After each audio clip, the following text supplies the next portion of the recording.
അപ്പോസ്തലന്മാരുടെ പ്രവർത്തനം 6-ാം അധ്യായം 1 മുതൽ 7 വരെയുള്ള വാക്യങ്ങൾ. ശിഷ്യരുടെ സംഖ്യ വർദ്ധിച്ചുകൊണ്ടിരുന്നു.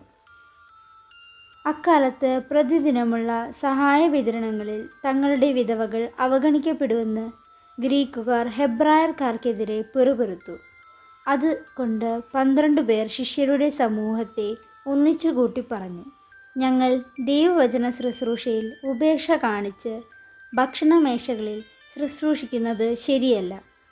അതിനാൽ സഹോദരരെ, സുസമർത്ഥരും ആത്മാവും ജ്ഞാനവും കൊണ്ട് നിറഞ്ഞവരുമായ 7 പേരെ നിങ്ങളിൽ നിന്ന് കണ്ടുപിടിക്കുവിൻ. ഞങ്ങൾ അവരെ ഈ ചുമതല ഏൽപ്പിക്കാം. ഞങ്ങൾ പ്രാർത്ഥനയിലും വചന ശുശ്രൂഷയിലും നിരന്തരം വ്യാപരിച്ചു കൊള്ളാം. അവർ പറഞ്ഞത് എല്ലാവർക്കും ഇഷ്ടപ്പെട്ടു.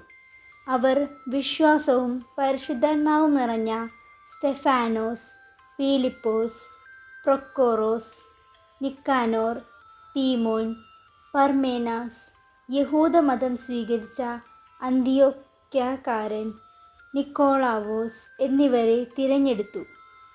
അവരെ അപ്പോസ്തലന്മാരുടെ മുമ്പിൽ നിർത്തി. അവർ പ്രാർത്ഥിച്ചിട്ട് അവരുടെ മേൽ കൈകൾ വച്ചു. ദൈവവചനം പ്രചരിക്കുകയും ജെറുസലേമിൽ ശിഷ്യരുടെ എണ്ണം വളരെ വർദ്ധിക്കുകയും ചെയ്തു. പുരോഹിതന്മാരിൽ വളരെ പേരും വിശ്വാസം സ്വീകരിച്ചു. യോഹന്നാൻ്റെ സുവിശേഷം 6-ാം അധ്യായം 16 മുതൽ 21 വരെയുള്ള വാക്യങ്ങൾ. വൈകുന്നേരമായപ്പോൾ അവൻ്റെ ശിഷ്യന്മാർ കടൽക്കരയിലേക്ക് പോയി. അവർ ഒരു വള്ളത്തിൽ കയറി കടലിനക്കരെ കഫർനാമിലേക്ക് പുറപ്പെട്ടു. അപ്പോൾ നേരം ഇരുട്ടിത്തുടങ്ങി. യേശു അവരുടെ അടുക്കലെത്തിയിരുന്നുമില്ല. ശക്തിയേറിയ കാറ്റടിച്ചതുകൊണ്ട് കടൽ ക്ഷോഭിച്ചു.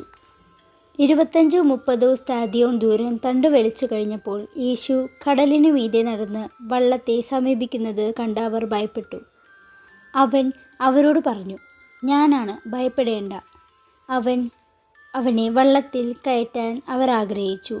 പെട്ടെന്ന് വള്ളം അവർ ലക്ഷ്യം വെച്ചിരുന്ന കരയ്ക്ക് അടുത്തു.